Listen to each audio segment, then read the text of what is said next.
قاعد بين 4 حيطان. ماذا لو الحوائط في حياتنا أكتر من 4؟ أكتر من حدود الأوضة أو الشقة اللي عايشين فيها.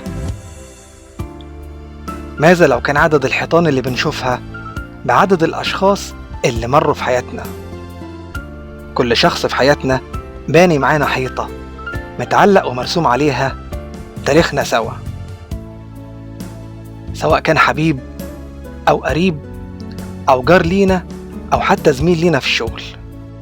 وزي ما حيطان الأوضة بتتخربش من حكة كرسي أو شخبطة قلم ماسكه طفله بيعلم عليها، كذلك حوائط حياتنا بتتجرح من تصرف ضايقنا، وألوانها تبهت وتروح بسبب مواقف خذلتنا أو غطاها التراب لما ننسى نسأل ونطمن على بعض. علشان كده بنحتاج وش نظافة للحيطان يداوي أثر الجروح ويجدد لونها، وتفضل حيطاننا سوا تسجل ذكرياتنا، ولو يوم فيه تعبنا نسند عليها ظهرنا.